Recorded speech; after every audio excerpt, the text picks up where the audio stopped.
On this week's episode of Movie High-Low, we're talking orange sweatshirts, the Frozen Charles, and Mama Carey's Kid. It's all on par with a night of heavy drinking. This is Michel Gondry's Eternal Sunshine of the Spotless Mind.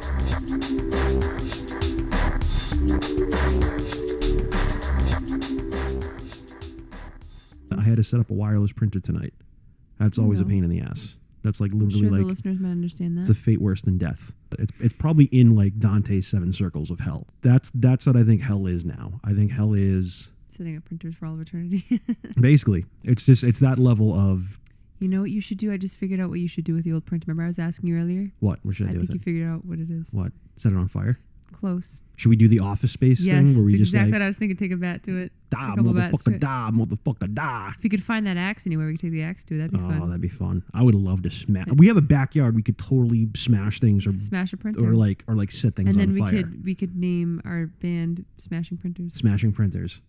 I think we'd sell some records. I'm glad I'm recording that. Yeah.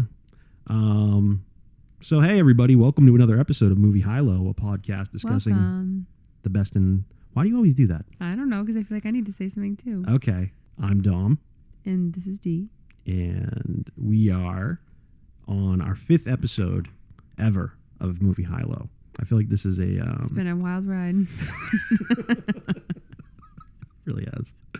I didn't think we'd make it this far. From sinus infection to sinus infection. It's just one night of feeling like shit to another night of feeling like shit. I still sound not 100% unstuffy, but it's pretty fucking crazy. Is the problem with living in New England is that it's just, especially in the winters, you just kind of basically are mitigating the amount of garbage that you feel like on a day-to-day basis. Kind of. The cold, the dry skin, the achy joints.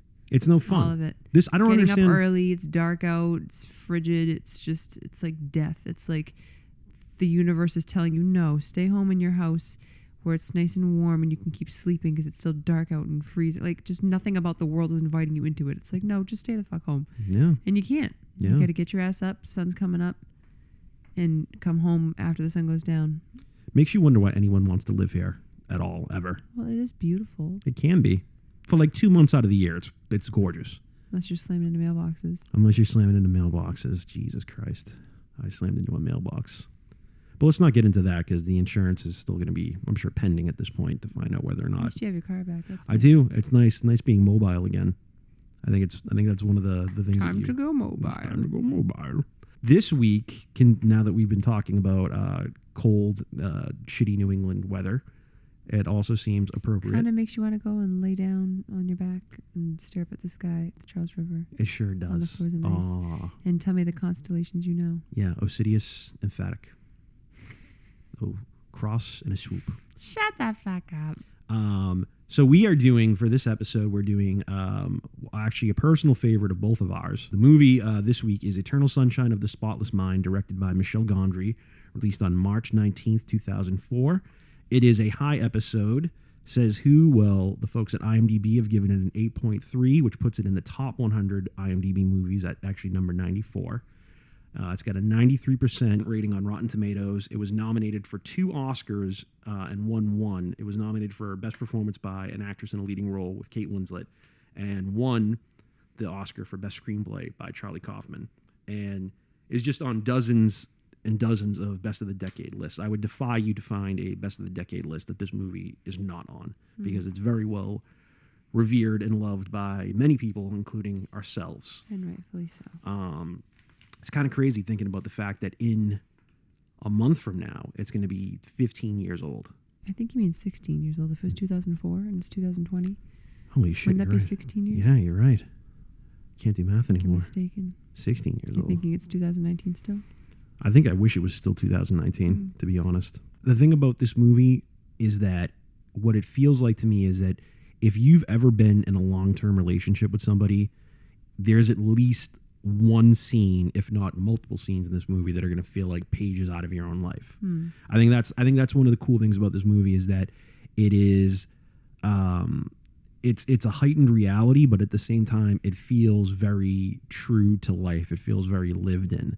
And especially if you are if you're someone who's ever been in love, I think there's a lot of stuff in here. The thing that's crazy, the thing that sucks about romantic comedies, and not that I would couch this as a romantic comedy, but most romantic comedies or even like romantic dramas are really like they invent movie problems. You know what I mean? Like they don't deal with like real life problems. They just kind of invent movie problems. I remember seeing this movie for the first time and being like, okay, here's a movie that actually deals with relationships in a really honest way. So it was kind of refreshing. I feel like since this movie, there's been a lot of movies that have done that. Like Blue Valentine is a great example. There's another. I think I made a couple notes too about how the movies have taken from this movie since then. It was refreshing the first time seeing this, and even now, 16 years later, that it holds up, really feeling like it's about real people and real relationships, which is really nice. All right, let me do a quick synopsis of the film for anyone who's not seen the movie. Joel Barish, a meek and helplessly introverted guy, has fallen deeply in love with his almost completely opposite counterpart in the form of Clementine Krasinski, a beautiful... I think it's Krasinski. Do you want me to read it? Joel Barish, a meek and helplessly introverted guy, has fallen deeply in love with his almost completely opposite counterpart in the form of Clementine Krasinski, a beautiful... Am I not saying it right? Krasinski. You read it. Joel Barish, a meek and helplessly introverted guy, has fallen deeply in love with his almost completely opposite counterpart in the form of Clementine Krasinski, a beautiful and vivacious hair-dyed extrovert. However, after several years of flea market fights and leaving body hair on the goddamn soap, their relationship has begun to disintegrate. During an extended breakup, Joel learns of a legitimate procedure that Clementine has had, which has completely erased all of her memory of their history together. Unable to cope with now becoming nothing more than a stranger to Clementine, Joel enlists the help of Lacuna Inc. and elects to undergo the same procedure. But through the course of remaining mentally conscious while each and every moment spent with the love of his life is eradicated from his mind, Joel will come to painstaking realization that even if you can erase someone from your head, you can never erase them from your heart. Wow, that's very nice, but very long. But I mean, before we jump into all of our highs and lows here, I would just say that this is probably in my top 5 favorite movies of all time. Yeah, probably right around up there for me too. And this is kind of like a tradition that you and I have as we watch this, like pretty much right around every Valentine's Day. Yeah. The first thing that I love about the movie, and I mean, it's from having seen it so many times. If it was the first time having seen it, you probably wouldn't necessarily feel the same way about the opening scene. But when it's a movie that's a favorite and beloved and rewatched many times, the first scene is particularly poignant because you know why he's doing all the things he's doing, why he's taking this train to Montauk. Like, he called into work. He doesn't really know why. He's not an impulsive person, but you know who is. And there's so much that, like, you understand from having seen it, and especially on repeat viewings and even more on repeat viewings, not just a single more viewing, but like multiple viewings, you continue to gain more and more from it. So I really like the opening scene for that reason. And it's almost like it's for the fans of the movie that Michel Gondry must have known that he was going to be able to garner from it. Like, well, it's funny you said that because it's like the first note that I wrote down was the nonlinear structure as a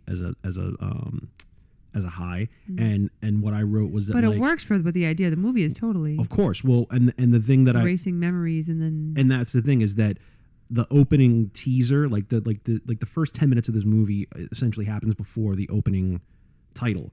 So it's kind of like a teaser, and it's like the first 10 minutes of the movie confuses you in a good way. It's one of those things where even when you're watching, like what you're saying, when you're rewatching this movie, all of a sudden you're catching a lot of different things that are happening in that opening scene that you're only aware of on a rewatch. Like when he first wakes up and you hear the car pulling away, right? You know who that is. It's Mark Ruffalo. And when he sees his car's all damaged, and he thinks that the guy next to him hit him, and he writes the note that says "thank you," and it's like that it's Clementine who fucked his car up. Yeah. So kinda, sorta wrecked your car. It's like all that stuff is great on a rewatch because of how layered it is. But even the first time you watch it, it's confusing, but in a good way because you're not quite sure where you are in the story. You know, all of that stuff happens in the first 10 minutes of the movie, and then it cuts to him when it finally does the opening credits. It cuts to him in his car crying, and you're like, what the hell? Right. What happened? And then all of a sudden, as you start to go through that narrative, you're like, oh, this is before. This isn't like you realize, you almost kind of forget the opening part of the movie because it's so out of context and out of not, it's just not linear. But I think the movie does that effectively because there are some movies that it's not linear and I do get confused, and I don't know, I guess I'd be embarrassed to cite examples of which movies and be like, wow, you don't get it or something. But like, No. sometimes I do get confused with the chronology of movies when they're done out of sequence like that. But this movie doesn't confuse me. Like, it makes sense why and how he's doing it. And he gives just the right amount of clues and flavors and nuances throughout to understand when they come into play later. Oh, that played into this, and this is why that happened, and it all makes sense. Yeah. It's not confusing. There's a thing very effective. called planting and payoff in, Yeah. in script writing, and the idea is that you're gonna plant something here that the audience is going to remember, so that when something happens later, that pays off. So at the beginning of this movie, to your point, at the beginning of the movie, like when he, after they do the night on the Charles, and he comes back and he drops her off at the house, and she's like, "Oh, can I come to your house to sleep? Let me go get my toothbrush." And he's sitting outside in the car, and all of a sudden Elijah Patrick Wood Bateman, starts yeah. knocking on the window, and he's like, "Hi, can I help you? What are you doing here?" That whole scene, like as you're watching it, you're like, what the fuck is happening in this scene? Like, this doesn't make any sense.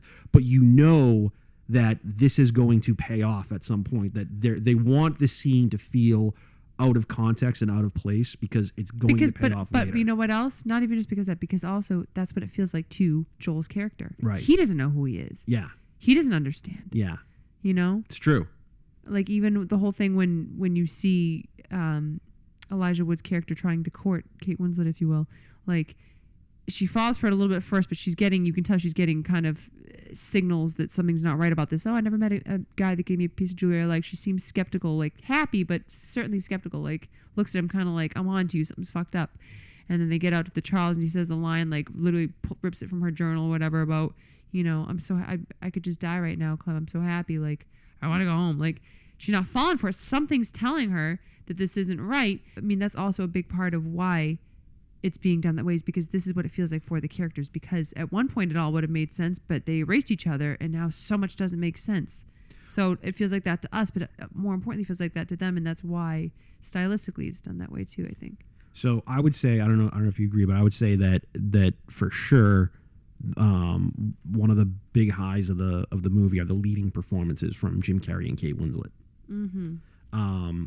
Absolutely. They have just like a really natural. It helps when you already loved them to begin with. I love both of those actors independently. For their own ways, Independently, both of them reasons. are amazing. I mean, obviously you're a huge Titanic fan, and Kate Winslet. But I loved her in other roles too. Yeah, she was great in like Heavenly Creatures, but I don't know if you.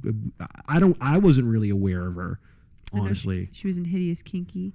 She was in Quills. She was in Pride and Prejudice. Lots of period pieces. Right. I love Jim Carrey, obviously, since like Ace Ventura Who movies, does, yeah. growing up, and The Mask, and I mean, and part of what's awesome about, Liar. aside from the fact that the two of them just have like a very, very natural chemistry, part of what makes the performances so great between the two of them is that they're playing so opposite of their type. Right. Jim They're Carrey. almost playing each other in some way. Yeah, Jim Carrey's very much playing, a very reserved and quiet and introverted, which is not what we expect from a Jim Carrey performance. The same way that Kate Winslet, who's usually very buttoned up and more, exactly. You think of rude and uncouth, and you think of all that shit, and you don't picture her being kind of like the spunky, wild, I got the crazy hair and like typically. super, super extroverted, but like really magnetic, So it's really fun watching the two of them play against type and then have this really, really natural chemistry together. And they feel like they're a real couple. That's the other thing, is that I totally buy them watching this movie as like, this is what... Well, opposites attract. Yeah. I did write down too, it's close to that scene with Hives. I like that when she punches... There's lots of moments in the movie that are just cute and charming and funny, but like, she's like, when she punches him on the arm after meeting, when he goes, Jesus. Yeah. Like, take care then. Take care then.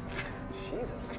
The supporting performances are like almost as important as the leading performances in the movie, because all of the supporting cast, Kirsten Dunst, Mark Ruffalo, Tom Wilkinson, and then even all the way down to like David Cross and what's her name, who plays Jane Addams. They play the friends of Joel. And they just... I know, and I think you'd even said it when we watched it just again this last time. You're like, they're not even in the movie for more combined than like 5 minutes, and they're like super memorable characters. Right. Mama Carey's kid. It's like, it's so... This isn't about Archie. Gonna make this about Archie now? And she keeps, every time he's like, you got a joint? God, Rob, give it a rest. I'm building a birdhouse. It's like they're totally real characters, you know, and yeah, they're barely in the movie, but it's like they're so memorable because they really feel like real people. Like everyone in this movie, right down to fucking Frank, the guy who lives in Joel's apartment, who's just like, Careful, hey, you don't end up at Mickey D. yeah, McRomance, yeah. you know, it's like that guy. Like people know that guy. People like who lived in an apartment. Like I have to go to sleep now, Frank. Like, can you fuck off? It's 8:30. You know. I think it's such a great thing about the other high that I have, and this leads right into it, is the screenplay. You know, Charlie Kaufman has written a lot of screenplays that have gotten a lot of, you know, being John Malkovich adaptation. Like he's very well known for being just this great prophetic writer. But as far as I'm concerned, this is his best screenplay because it's the most heartfelt. And also, what I really love about his screenplay is this very, very careful attention to detail. You know, there's a couple of things, and then like when we were talking about earlier, where it's like you kind of catch things on a rewatch. You know, he's got a couple of really big ideas that I think are so interesting. Like the beginning of the movie, when we think Joel and Clementine are meeting for the first time. Obviously, this is them meeting after the procedures happen. We learn later in the movie, but when we think that they're meeting for the first time, she says, "Oh, my name's Clementine. No jokes about my name." And he's like, "I don't know any jokes about your name." And she's like, "Huckleberry Hound. You know, what are you, insane?" And she's singing the song, "Oh, my darling, no." But he's like, "Yeah, I'm sorry. I don't know. I don't remember. I don't know that." But when you watch the movie and you realize that when they actually meet for the first time, which happens much later in the film, Of course he knew. when he says no, when she says, no jokes with my name, and he knows. and he goes, "Oh, what, like Huckleberry Hound?" Yeah. And he specifically says to her, he goes, "You know, my Huckleberry Hound doll was my favorite thing when I was a child. Like, I think your name is magical." When you go back and you watch how he has to come up with the idea to take her and put her into memories that she didn't exist in. At one point, he puts her in a memory when he's a child, in the bath, and he's in the bath, sink. and that's what his mom is singing to him. His mom is singing, "Oh, my darling, oh, my Getting darling." bathed in the sink because you're a baby. But because he puts her in that memory, the Lacuna guys are able to target it and destroy it. Right. So therefore, It erases later that. on, he would not remember Huckleberry Hound Right. or that song. And it's like, that's such a careful attention to detail to thread that through the narrative, to be able to say, like, okay, we're going to, at the beginning of the movie, after it's happened, he doesn't remember the song.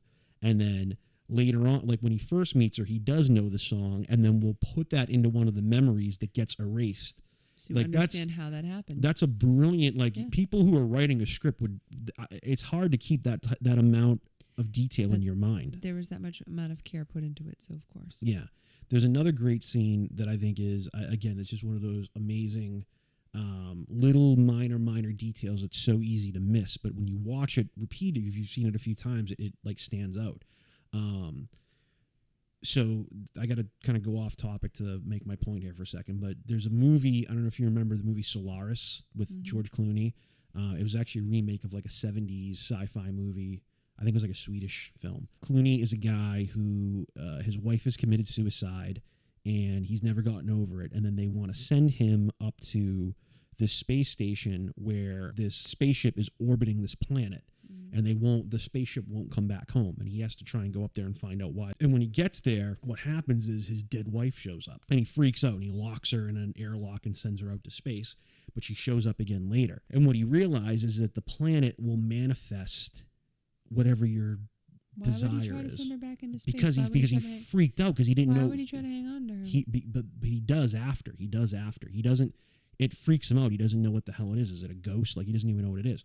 Long story short, at one point, the wife, she realizes what she is at one point, and she says to him, she's like, "All the time I feel nervous and afraid and alone and scared, and I don't know why. And it's not because I really am feeling any of those things. It's because I'm a projection of your memory of me. I was suicidal. I killed myself. You remember me this way, and therefore that's what I feel."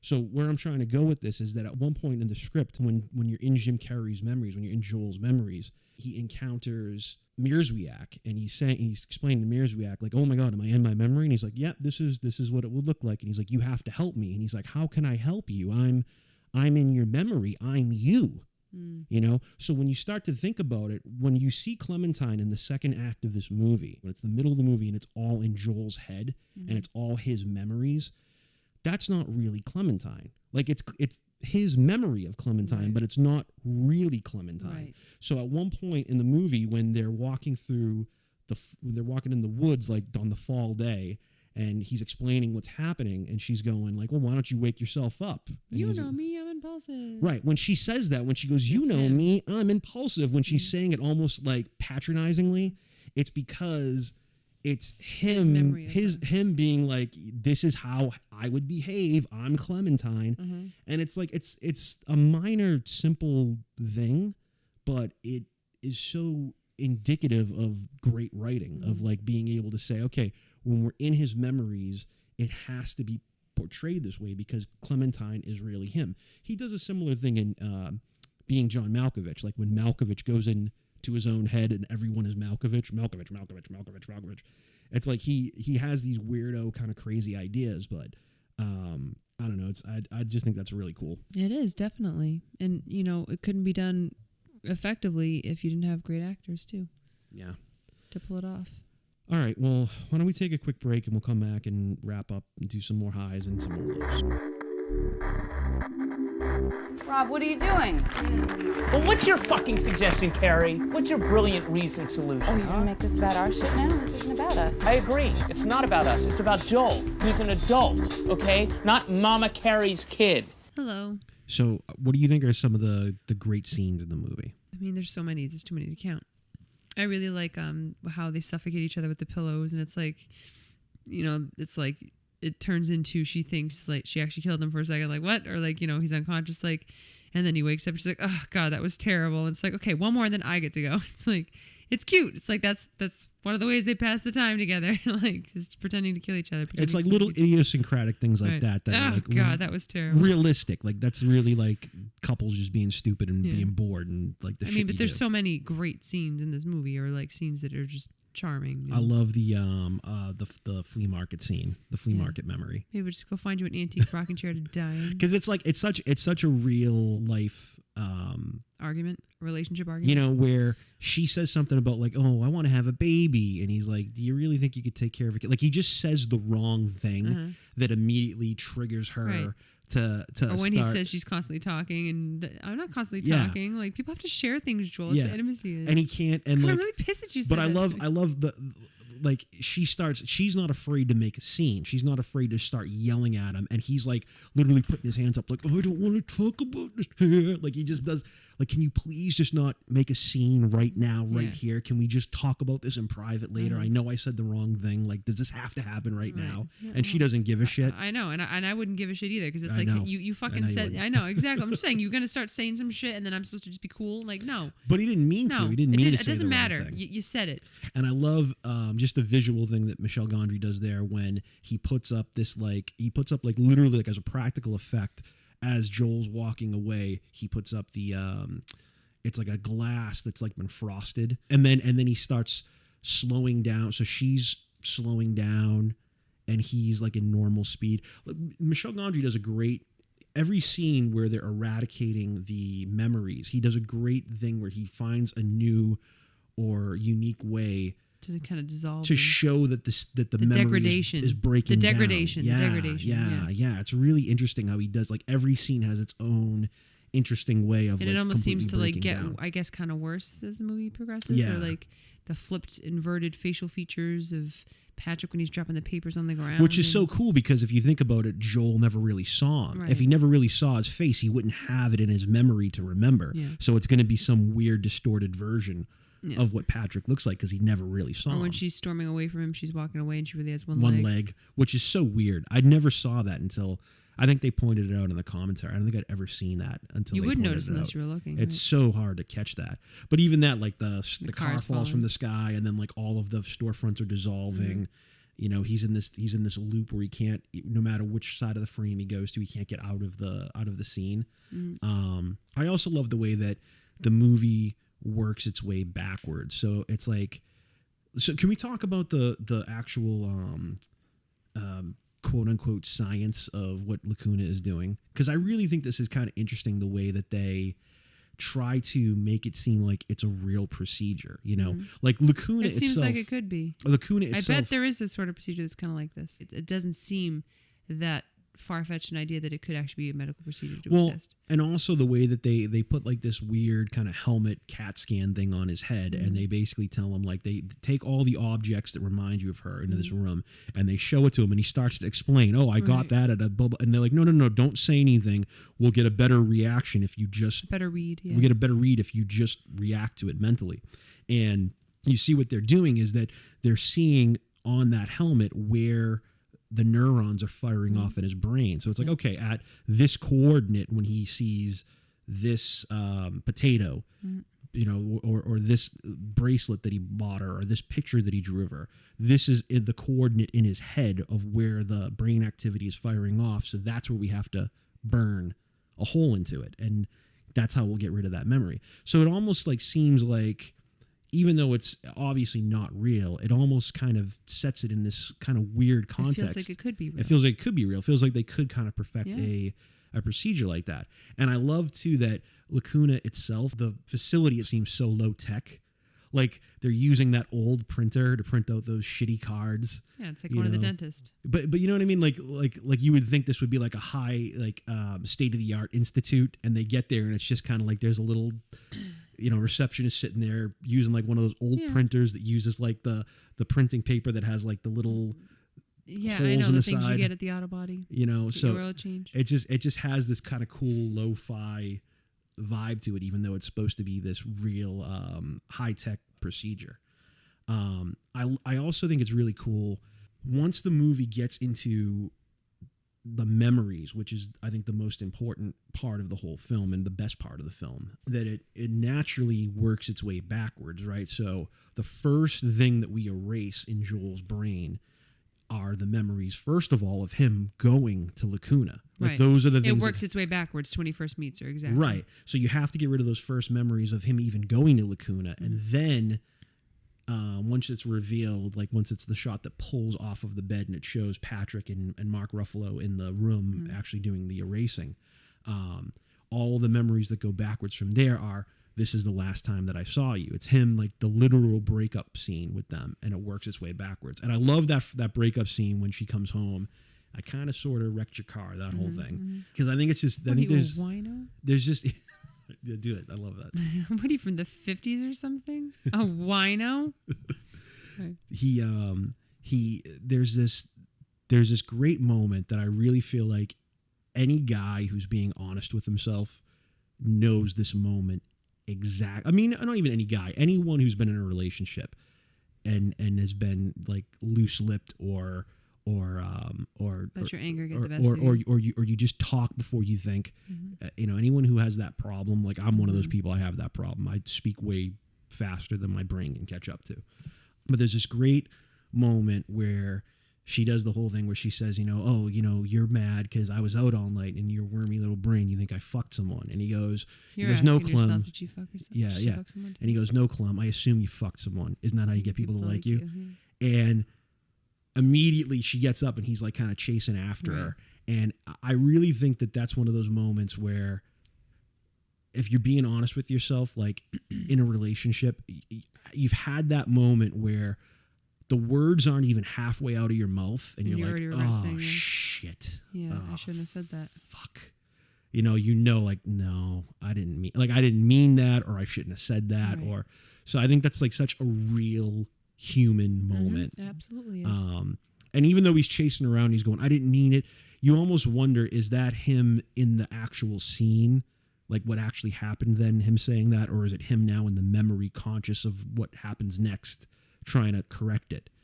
I feel like either way, it still rings it's true to life. Yeah. Yes. And in the way that the movie works its way backwards through his memory, you know, you go through all of the end of the relationship towards the middle of the relationship, back towards the beginning of the relationship. So it starts with the worst memories and all the like the saddest things, but it works its way back into them being in love. Right. So Well, I mean, and how can you forget too, like just the beautiful sentiment of the idea that you can erase each other.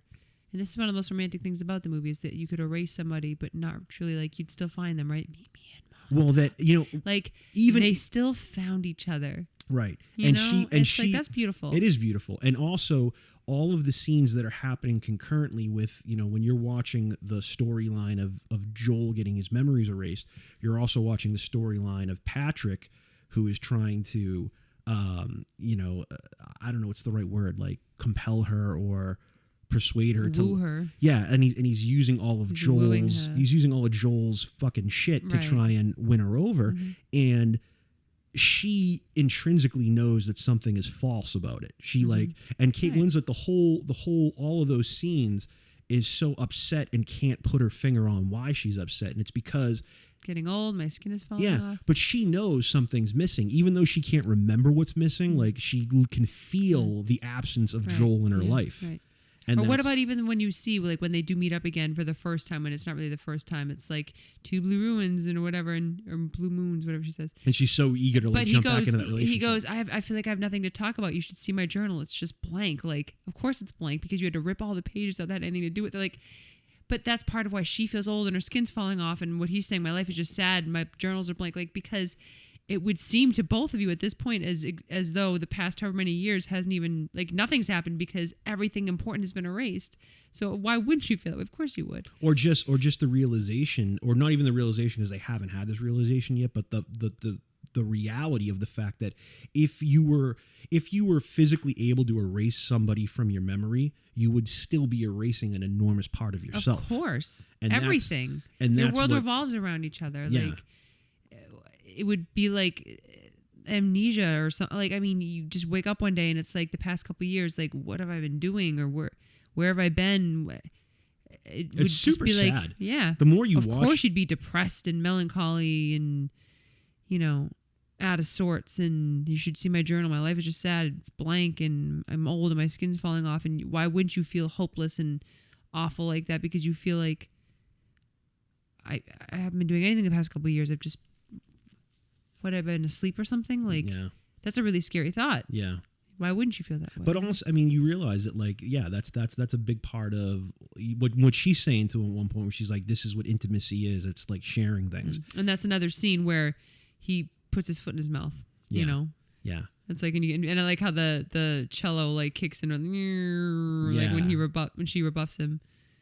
and they do a similar thing in the flea market scene Yeah. where she starts going out of sync. Like that's how that Yeah. memory starts to degrade. Is that she's like, why don't you? What are you writing those stupid journals of yours? Blah blah blah. And she's completely out of sync as she's talking to him. And the cello is like, it's like winding down the memory. Slides, yeah. There's so much. A lot of times, and this is just kind of dorky screenwriter shit, but like the second act of a movie is really where a movie starts to fall apart, because it's usually where the movie starts to get long or loses focus, or the most amount of trimming can be done, or the most amount of editing really can be done. People usually know how they want to start and how they want to land, but the middle is where it kind of gets kind of slushy. Right. And this movie, like the middle of the movie, is really where the movie shines. It's in the memories that, once you realize, like, that's all we are. Because it was also well thought out. Yeah, and it's and well executed, and it's a great blending of Gondry being a great visual stylist and Kaufman being a great screenwriter, And great actors. and great actors who completely know how to interpret the material and do it and bring it to that next In a level. very fresh way. Yeah, but other great scenes, I would just say, there's one scene where there's a turning point in the movie. I think there's two scenes that happen in the movie where it becomes like a turning point. So we're going through all of Joel's memories, all the bad memories that he's so happy to have erased. I don't want to remember the last time I saw her. I don't want to remember this stupid fight that we have. But then we get to this point where she's telling him this story about how she's like, I have this doll. Like when I was a kid, I had this doll Ugly girl doll. that I named Clementine, like named after herself, and I yell at it and I tell it to be pretty. And it's this moment where, the whole movie, Joel is really the very kind of passive character who kind of needs Clementine. Clementine kind of like is the fuel to Right, his and fire. then you realize that she. And here's this moment where she's really vulnerable to him. And it's the one moment or the one memory that he has where he had to really be there for her. Mm-hmm. And that's when he's like crawling under the covers and he's going, Mierzwiak, please let me just keep this one. Mm-hmm. You know, and this is like the turning point in the movie where he's starting to realize as they're working their way backwards, like, oh shit, like I'm going to lose this. I'm not going to remember this. This was so important to me. And then they get to the Well, actual. it's like he regrets it too. Like Of course. I want to call this off. It's like Well, wouldn't that's when he gets to the it's- Charles. It goes back to that age-old quote: "It's better to have loved and lost than to have never loved at all." Right. Like, wouldn't you rather live with the pain and the memories and know that you lived a Right. life worth, living and loving in versus like, I just it's so painful to remember that I have to just forget it all. I mean, wouldn't you rather live with the pain because there's beauty in the memories Because too? the pain is what makes you real. Because the pain is what makes anything real. Like what's so it's a funny moment. Like it's kind of funny, but it's really one of the saddest moments in the movie. And it's just a throwaway moment. Is when he goes in for the procedure and he's sitting next to the woman who's crying and she's holding Little dog. her dog's bowl that says like Bruno, or whatever it says on like, and it's like she misses her dog so much that she would rather erase the memory of her dog than remember that she had this beautiful dog that she loved that meant so much to her. And it's like, if you think about that for a second, isn't that fucking sad? Right. Like, isn't the pain of that better? I feel like I'd rather hang on to it even if Right. it's painful than Well, to just let it all go. That's the moral of the story, really. How is would that even truly make it easier to live? I mean, I don't know.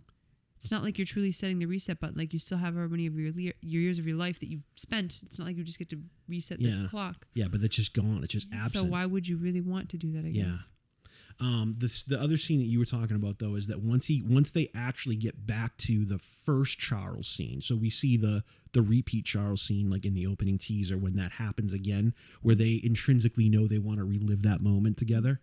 But there's that original scene where where Patrick is stealing all of the lines that he says, "Oh, I'm just happy," and that's the moment where Joel, when he realizes that this is all going to go away, is when he's trying to stop it and he's going, I want to call it off, and he's freaking out. And it's the whole scene where now, instead of them being on the Charles River, they're like in Penn Station or Grand Central Station.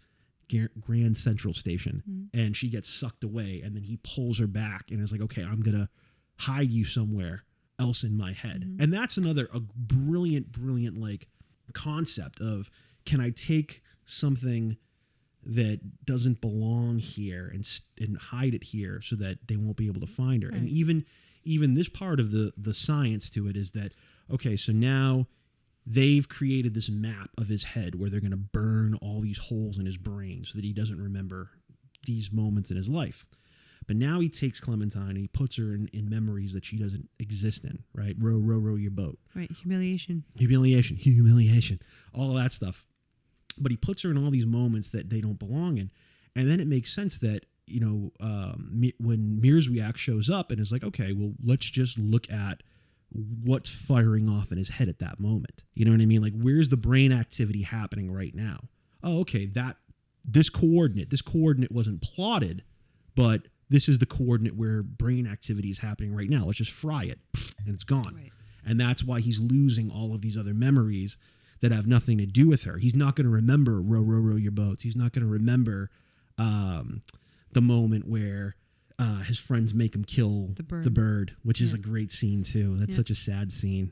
Mm-hmm. That's like a real, of course it is. Like you gotta not be a pussy in front of your friends. Get hurt. Of course not. I don't know. There's so many great scenes in the movie.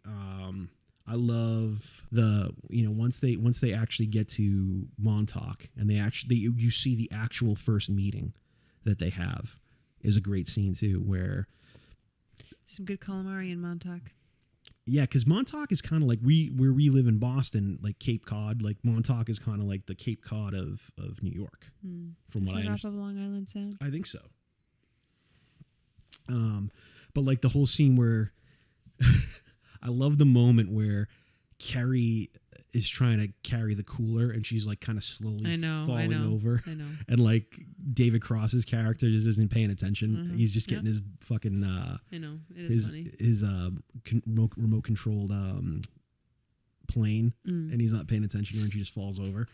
But when they're there, like the kind of the narration of when he first sees her on the beach, you know, and look at her, like how cool, orange sweatshirt.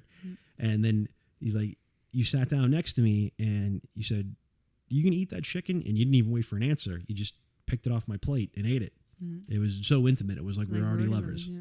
You know, it's such, and then when you know, her obviously being partly him is saying, this is it. This is the last memory that's left. Like, what do you want to do? And it's I know, like, and then it's sad. let's just they're enjoy in it. that house on the beach, and she's like, well, at least make up a goodbye then. Pretend we had one. Yeah. You know, And that's the house is moment. falling apart around And him. and that's so beautiful too. Like when he's in the house and the house is flooding and he's Well, you know walking what's back funny and too? forth. The part, like, I mean, there's parts of it like to sound self-servingly about the things that I think are like me or whatever, but like where she breaks into that house in the first place, and it's like, you know, David and Ruth Laskin. I prefer to be Ruth, but I can be flexible. Like, you know, I mean, all that stuff kind of reminds me of me a little bit, like breaking into someone's And house Joel and stealing their reminds me of alcohol. me. I would totally do that. I would be the one that would be like, Can you see me doing something like absolutely. that? I've kind of done things and like that. I would be the one being like, we shouldn't be doing this. We need to leave. Stop it. So it's like, and then it's like he almost ran away that night, and I almost did. Well, why? Because you said go with such disdain in your voice, and like, yeah, it could have been this close to not happening, and I should get back with Naomi. She was nice and safe, you know, and like, it's like, of course you shouldn't get back with Naomi because she's not your fire, what keeps you alive, I guess. But well, that's the thing, and the other thing that I love the, you know, I think the ending of the movie is so perfect for this movie because so in the end, obviously, there's the revelation that Kirsten Dunst's character has had an affair with Tom Wilkinson's character, and she eventually learns that she had that memory erased. And then realizes the gravity of like, oh my God, this the is repercussions of it. You know, that I still feel the same way and I just don't have this memory. And then she returns everyone's file to them so that Joel and Clementine both learn, okay, we both had a relationship before this and we've erased each other. And they have these crazy tapes where, you know, he's listening to her first talking about like, oh, that sad wounded puppy dog bullshit that he does. And he's like, I'm always pissy when I'm how around the fuck him. do you know that about me? We just met. Like, this is crazy. Hey, I just met you, and this is crazy. And then when You're she comes, obviously fucking with me. when she comes to the house, and it's the whole thing where it's like, oh, she didn't read books, she read magazines. She said library instead of library. Library, you know. And they have each other's number. Like they know each But other yeah, she so works at well. Barnes. But here's my number, so call me maybe. and Nobles, yeah. But in the end, you know, once they realize that we've already been down this path and we chose to have each other erased and this is fucked up and it doesn't make any sense. In the end, when she's ready to walk away and he's like, wait a second. And she's telling him like, this is what's going to happen. You're going to, you know, I'm going to get bored with you and you're going to get frustrated with me. And this is what's going to happen. And he's like, okay.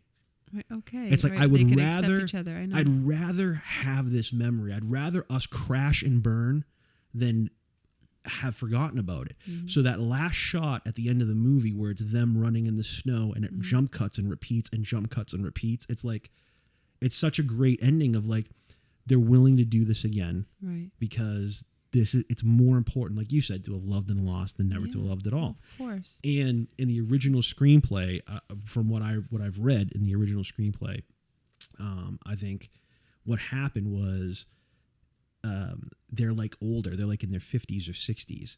And they're having the procedure done for like the 7th or 8th time. God. And the way that the movie originally ended is you see all the hole, like they're looking at the scanner and you see all the holes in their That's brain. fucked up. And you see like Joel is calling Clementine to be like, I'm sorry, let's make up. And Lacuna is erasing the message on the answering machine. So in the end, you know, they may not get together. They may not stay together. And it's not necessarily a happy ending, but it's the right ending. It's the way that, you know, if your memories are all you have. You know, once you lose your memories, it's like there's nothing left of you. That's your foundation. That's Right. what makes you who you are, you know? Nostalgia, the pain from an old wound. Yeah. Another line I like in the movie is where she's just lost her mind, like, and she's just completely done with the Patrick character, or whatever. And it's like she goes to the house and he's like, Clem, thank you. Can I say the line here? That's it. Clem, please, can we just talk? No, get the fuck away! And just the way she says it. There's so many like really like super. It's a birthmark. That's a great one. Oh, you know. That's a great one. Yeah, She has a lot of funny little lines like, those eye drops are getting into your shit. You know. it's probably the best. I think honestly, the best. I'm just gonna see us all half baked and oh god, that sounds so good right now. I think all of the like Mark Ruffalo, and that's actually I actually really felt. I don't know. I just said that. I feel so bad for Mark Ruffalo at the end of the movie when he I because he know. really He's lovelorn. really cared so much for Kirsten Dunst's character, and you know she's mad at him at the end like, did you know that this is what happened between me and Mirzwiak? Did you ever even have an inkling? Yes, once maybe you were standing by his car and how'd I seem? You seemed happy with a secret. You know, and he gives her back her purse and he's like, I really like you, Mary Spavo. Elijah Wood's character is one of the most fascinating characters in this entire movie. Let's be fucking real here, because Patrick, baby he is such a pathetic. He's one of those guys who obviously never had a girlfriend in real life. He has no idea how Got to no game. has no idea how to ingratiate himself to people. And I think the saddest kind of part of his character is that he literally is a panty Has sniffer. to use, but he has to use somebody else's memories to get to her. Like you can't even like. Isn't forge that your own, terrible? like, I know, of course it is. He's such a fraud, Come but on, thank man, God. you stole a pair of the girl's panties, and they start laughing. Well, they were clean and all. I would sure hope so. That was I actually think that was like one of the coolest parts of the movie, because it's like you can tell that when they break, when Mark Ruffalo and Elijah Wood are laughing in that scene, They're really laughing. that's probably like a blooper or a gag reel scene that they found a way to stick into the movie. They do that a lot in movies, like even like the the Right, 'cause famous it's a genuine moment. the It's famous authentic. the famous scene from Usual Suspects where they're all laughing when they're on the police lineup. yeah, when they're on the lineup. And it's the whole thing where it's like, you know, repeat the line. Give me the keys, you fucking cocksucker. And they're all Give me the fucking keys, you fucking cocksucker, motherfucker. and then it's Benicio del Toro's like, give me the fucking keys. And it's like, and they're all laughing. And I remember reading that the editor was like, you guys didn't do a single take We weren't laughing. where they weren't breaking, but he found a way to be like, oh, if I edit this into the movie, all of a sudden, like these characters will be more endearing Yeah, of course. to the audience. So I guarantee that moment where he's like, you stole the girl's panties, And the way they have a and they're little laughing fucking fit cracking, after. they're cracking up. It just all of a sudden makes it hilarious. But then later he Get the says, feeling Mary doesn't like me. She likes you though. yeah, maybe he didn't steal their fucking panties. I know, right? The only other thing I want to bring up real quick, just as another high, I think it's worth noting the cinematography. Ellen Kurras, I hope I'm saying her name right. She's a fantastic DP. She's worked with Mary Harron, who's a great director, directed one of our favorite movies, American Psycho. So I shot Andy Warhol. She's also worked with Spike Lee. She shot Giz is making her cameo. I know, Giz is over here. She shot with Spike Lee, He Got Game, and Summer of Sam. And she also shot Sam Mendes' Away We Go. So she works with great directors. She's a fantastic DP. Sam Mendes did Away We Go. Yeah, and I love that movie too. That's another great film. He also did 1917. Right? 1917, did American Beauty, did Revolutionary Road, which is another great movie about real relationships. But one of the things that I think is so great about the cinematography, I think this movie looks beautiful, and part of that is of course due to Michel Gondry, but I think Ellen Kurras, who shot the film, so much of the film, I think almost the majority of the film is shot handheld. And I think that the handheld cinematography gives it this like very documentary feel. It feels very like we're peering into the real lives of these people. If this movie had been shot on a tripod or with more stabilization or on sliders or on gimbals, I don't think it would have. Yeah, the handheld feel to it really Brought enhances something it to and it. like makes Yeah. it feel lived in and I really agree real. with that. So I just think that it's worth pointing out, and it's also worth pointing out there's not enough fucking women DPs out there. Just based off her list here, she's like one of the best out there. So that's worth pointing out. All right. Are there any lows? So I had a really struggle. Because as far as I'm concerned, this is like basically a near perfect I'm still movie. curious what your lows were. Yeah, you did. You were mad because I wrote my lows Just that I cut to didn't the tell chase. you. I only had one low, and this is like super, super, super nitpicky. I know you said that. That's the only thing you would say about it. So what is it? Because this is like you having to drag Just the say it. earth. So I'm gonna just keep talking. This is like it's pissing you off that I'm just not saying Wicked it. bad. The only low I have for this movie is I think that the dialogue in this movie is again, the script, the screenplay is fantastic. I think the dialogue in this movie is so on point and so great. There's one line in this movie that always kind of drove me a little bit crazy just because it feels like it's from another film. It's a scene in the movie when he's having a memory of them eating at a Chinese restaurant and he's like, dinner at King's again. And he's like lamenting about, are we like those bored couples that people feel sorry for? Are we the dining dead? And that line, I always thought was kind of a hacky line. I thought you liked that line. No, it just kind of, it's very hacky. It feels like it's from another movie. It feels like, but at the same time, what it does set up is what I think is one of the funniest lines in the movie, a great line, which is when then she takes a sip of her beer and he's like, oh, she's going to be drunk and stupid again. Mm-hmm. So it's, again, this is like me literally like searching for something to call a low. I don't know. Yeah, Are we the I definitely dining feel like dead? it's a stretch because when you think about where they're at in their relationship, even at that point, it's like, you know, it's past all the cute, adorable The scene's shit. It's great. like, The scene's I great. can't stand you and you can't stand me. Mind washing the goddamn hair off Yes. the soap in the shower? It's repulsive. Yeah. He's using the chopstick to pull the hair out of her face. She kind of looks at him like, yeah, thanks. Like, get your fucking chopstick out of my face. Like, there's so much animosity. And of course, It's so why true. wouldn't it be we know what that feels like to not maybe always be getting along the best in a public place. And you probably look like Yeah. that. And what would the perception be? Not that you should care what people think, but I bet the perception would be like, wow, those people look kind of... It seems like the type of line that somebody recommended. It doesn't seem like the type of line that Joel's Charlie character. Kaufman wrote into the script. It seems like the type of line that was like someone's executive's wife thought that was a cute line and that got into the movie. You know what I'm saying? suppose. And again, like super nitpicky. It's not really even a low. It's just one of those things where I think it is there's so many things about this. There's nothing to complain about this movie. This movie's fucking perfect. It's beautiful. I always thought you liked that line. I never liked that line. I always Because thought I feel that like line you've was quoted it before. because it's such a It stands out as such a hacky line to you you. know, it's, you know, you complete me. You know, I mean, I don't know. And even that line's not as bad. That line Is actually that your makes- only low of the movie? It's literally, that was me searching for something to complain about. Well, my lows, I guess there's more than one, but it has nothing to do You with... have more than one low? Well, because I have two, but it's because they were examples of my low of this movie ultimately, which is that it's been ripped off so many times. So again, it's through no fault of the movie. It's imitation is the sincerest form of flattery. I mean, it's been aped and ripped off and tried the formulas and things in the movie that worked have been redone in other movies. People try to pass it off like it's something that is new and original. It's like, no, I've saw it in Eternal Sunshine. Like, you didn't just reinvent the wheel on that. But in particular, like the scene where they're talking under the blankets and stuff, you've seen that in other movies and TV shows and stuff. The laying on their back on the ice, looking up at the sky.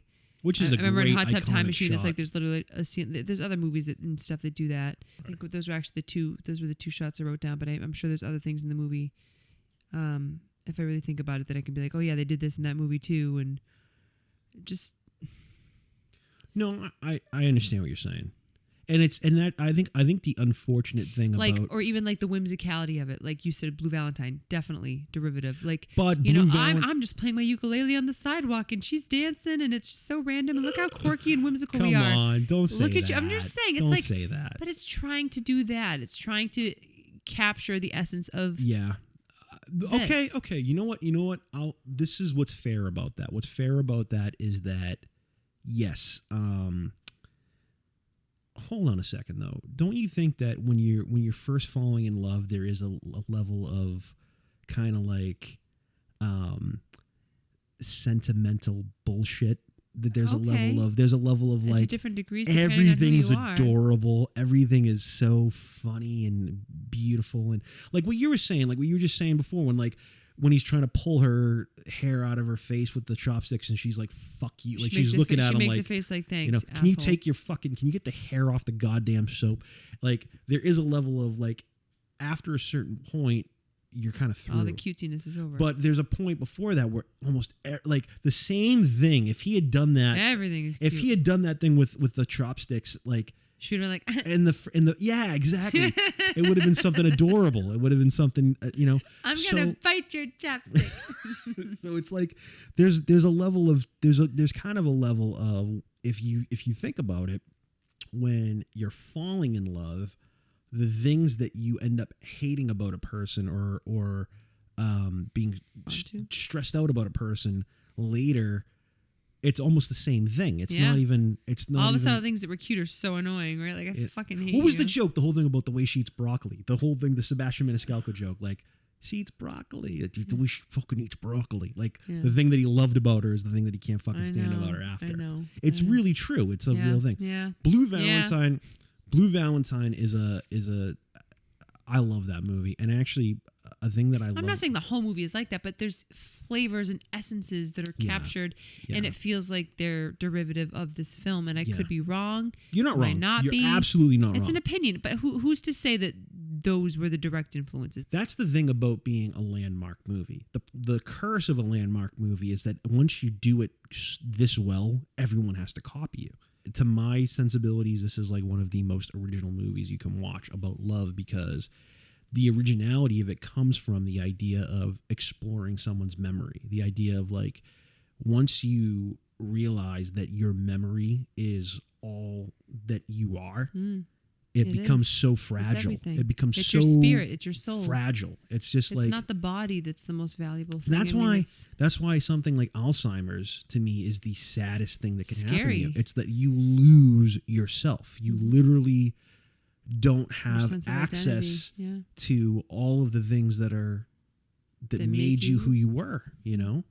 That stupid Google, not even stupid, that Google commercial during the Super Bowl, where it's That like, was sad. I want to old man. remember all the things about her that I loved. I know. That's fucking I know. painful. I think everybody was getting a little misty after watching. it. Yeah, that's really intense. The best thing I can say for this movie, or at least how I feel about it, is that it's a real depiction of a real relationship, and it's also a real depiction of what is most important to a relationship, which is that the highs and the lows, the sweet and the sour, the moments that were great and the moments that were awful are in equal You want measure. the good, you want the bad, Yeah. you want the beautiful, and you want the ugly. You want them both, and there you have my opening statement. Sit, Uber, my sit. funny Valentine, my sweet comic Valentine. You make me smile with my heart. Your looks are laughable, unphotographable. That's true. Yet, you're my favorite work of art. Is your figure less than Greek? Is your mouth a little weak? When you open it to speak, are you smart? Or are you meek? No. I just made that up. Just saying, like the idea of what that song is about is kind of like that. Just loving everything about a person, Yeah. not just the beautiful. There's a obvious. great line Chris Rock says, you got to love the crust of a motherfucker. Right, you do, or at least bear it. Oh, I love this movie, and I love you. Oh. And Je t'aime aussi, mon amour. je t'aime, mon chéri. That's all I know. Bonjour. Bonjour. That's my Don Draper of Marie. au revoir. Bonjour. We're gonna do the coin toss. Again, Just don't always, toss my salad. always, don't toss your salad. See, you know what's fucked up? All right, first of all, can you behave like a human being? something over. First of all, now I feel like we're ready to start podcasting. No, now I feel like I'm ready for bed. So let's wrap this up. This is when I'm actually warmed up. Well, too bad. We need to do an hour of podcasting to get ready to do podcasting. No, I don't agree with that at all. I think we actually done good up to this point. I think you just overthink everything. That's probably true. All right, so we're gonna do the coin toss, but again, always, thank you for your suggestions, and please continue to write into moviehighlow@gmail.com. Let us know your high and low recommendations, and of course, always please explain a little bit about why you think it's a high or a low film. So, if it's good or if it's bad, tell us why it's good or if it's bad. The good, so we bad, and the can- ugly. Yeah, we want to know it all. We agreed it's for the best, Mary. Sorry. All right, let's do the flip. Tails. It's tails. All right. So we're going to go ahead and pick what has been rated one of the worst movies of 2019 with the Jacob's Ladder remake. This one in particular is very personal to me because Jacob's Ladder is one of my favorite horror movies of all time. And I'm actually interested. I've not seen the remake. I've just only heard terrible things. But I'm willing to go in with an open mind because I love Jacob's Ladder. And, you know, perhaps even if it's a low episode, we can enjoy it. But I got a feeling that it's very unnecessary and not something that ever needed to happen. So... be happy to be wrong about that, but I mean, yeah, we'll see how that goes. Right. Well, thank you for joining us on this latest episode of this latest installment of Movie High-Low. Thank you for joining us on this latest installment of Movie High-Low, discussing the best and worst of what cinema have to offer. Santa's overrated. It's just tiny little rocks. Indeed. Bye, everybody. You're not a stalker or anything, right? I'm not a stalker. You're the one that talked to me, remember? That is the oldest trick in the stalker book. Really? There's a stalker book? Okay. I gotta read that one.